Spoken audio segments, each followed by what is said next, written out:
जी हाँ साथियों, आज अपने लिए मैं सेकंड पार्ट लेकर आया हूं। तो कल अपन सीख चुके थे आयत, वर्ग, वृत्त, अर्धवृत्त और त्रिज्याखंड संबंधित अपन ने फार्मूले लिखे थे या समझे थे। आज अपन उसी क्रम में आगे बढ़ते हुए आज अपन पढ़ेंगे त्रिभुज। तो त्रिभुज कितने प्रकार के होते हैं? तो त्रिभुज होते हैं दो प्रकार के, कोण के आधार पर और भुजाओं के आधार पर। भुजाओं के आधार पर पढ़ना अपन ज्यादा इंपोर्टेंट है। तो भुजाओं के आधार पर कितने प्रकार के होते हैं त्रिभुज? तीन प्रकार के। विषमबाहु त्रिभुज जिसकी तीनों भुजाएं अलग अलग हो, तीनों कोण अलग अलग हो, वह विषमबाहु त्रिभुज कहलाता है। ठीक है, अब हम विषमबाहु त्रिभुज से कुछ एग्जांपल पढ़ते हैं। तो विषमबाहु त्रिभुज कैसा त्रिभुज? ऐसा त्रिभुज जिसकी तीनों भुजाएं अलग होती हैं। अपन ने मान ली तीनों भुजाएं अलग अलग है, ए बी सी। ठीक है, अब इसके लिए अपन ने क्या जानना पड़ता है? अर्ध परिमाप। तो अर्ध परिमाप के लिए फार्मूला होता है अर्ध परिमाप। तो S बराबर a प्लस बी प्लस सी बटे 2। फिर इसके बाद आएगा अपना त्रिभुज का क्षेत्रफल। तो त्रिभुज का क्षेत्रफल निकालने का फार्मूला होता है हेरो का फार्मूला, जिसे हीरोन फार्मूला कहते हैं। S माइनस ए, S माइनस बी और S माइनस सी। ठीक है, ये कहाँ अप्लाई होता है? जब अपने त्रिभुज की भुजाएं तीनों कैसे हो? अलग अलग हो। फिर इसके बाद आता है अपना दूसरा त्रिभुज है समद्विबाहु त्रिभुज।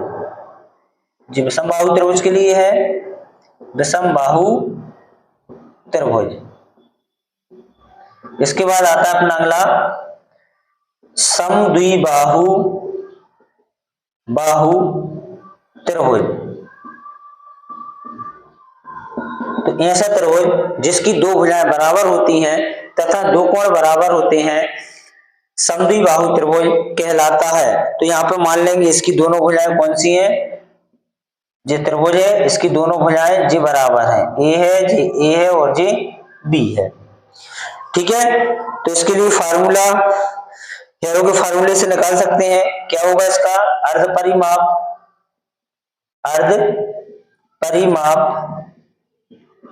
S बराबर ए प्लस बी बटे 2 और क्षेत्रफल। तो क्षेत्रफल के लिए इसका फार्मूला बनेगा अपना, देखो ए दो बार आया तो क्या लिखेंगे? S माइनस ए का होल स्क्वायर और S माइनस बी। ये हो जाएगा इसका क्षेत्रफल निकालने का फार्मूला। इसके बाद आते हैं तीसरा फार्मूला अपना,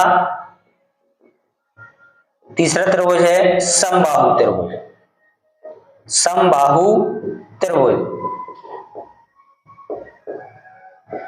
ऐसा त्रिभुज जिसकी तीनों भुजाएं बराबर होती हैं समद्विबाहु त्रिभुज कहलाता है। एक बार और ध्यान सुनना, ऐसा त्रिभुज जिसकी तीनों भुजाएं बराबर होती हैं समबाहु त्रिभुज कहलाता है। तो समबाहु त्रिभुज की परिभाषा अपन ने पढ़ ली। इसकी तीनों भुजाएं कैसी रहेंगी? सेम, मतलब ए बी ए। तो इसका क्या है? समबाहु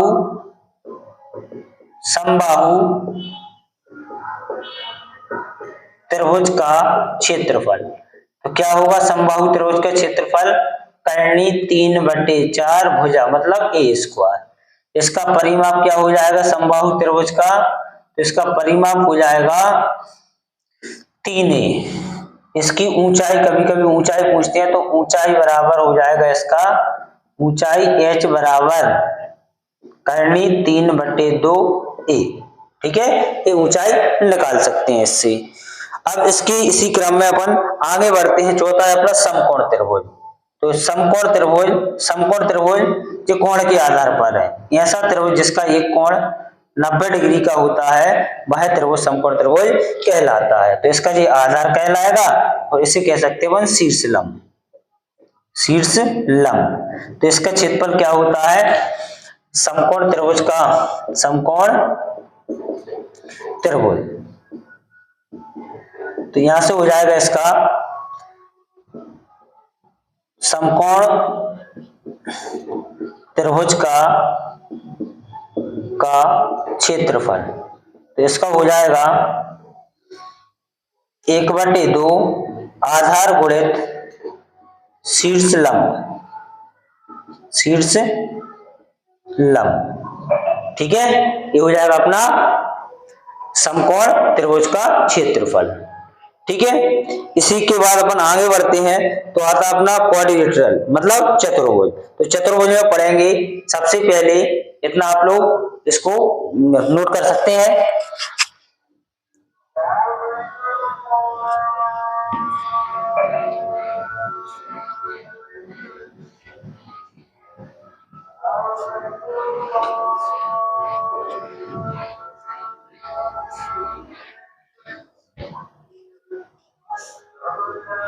इसके बाद आते हैं बस समांतर चतुर्भुज, समांतर चतुर्भुज।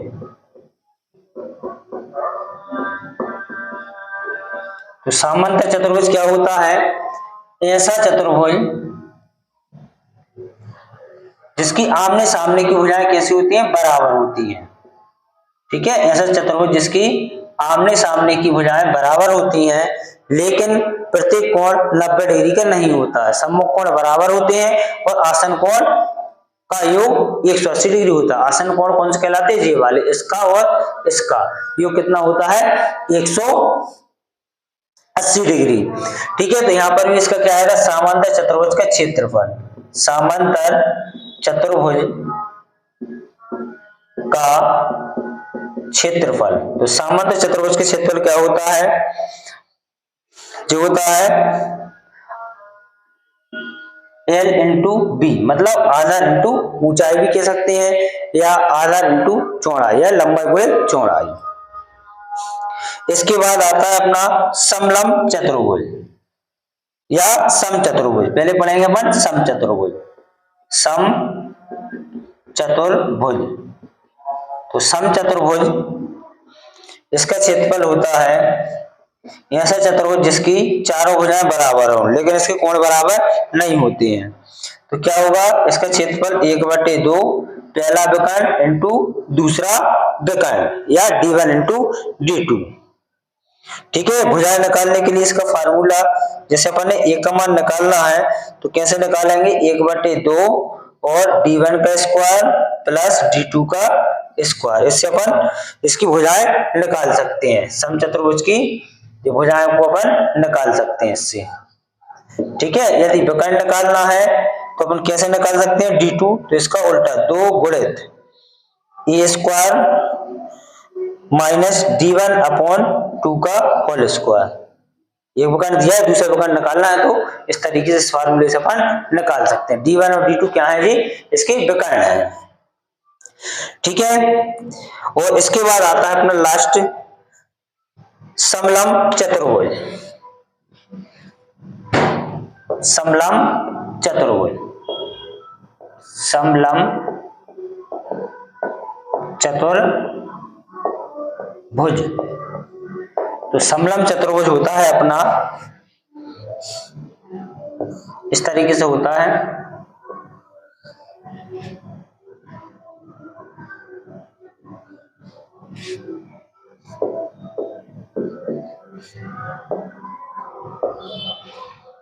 जिसकी हाइट है जी x है और जी y है।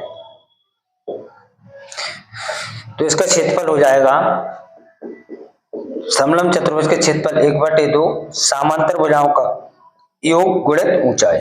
ठीक है, जो होता है समलंब चतुर्भुज का क्षेत्रफल।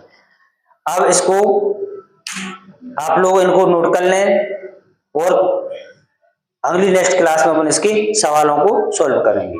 यदि वीडियो पसंद आए वीडियो को लाइक करें, चैनल को सब्सक्राइब करें और ज्यादा से ज्यादा शेयर करें ताकि बहुत सारे लोगों को उसका लाभ मिल सके। जय हिंद, जय भारत।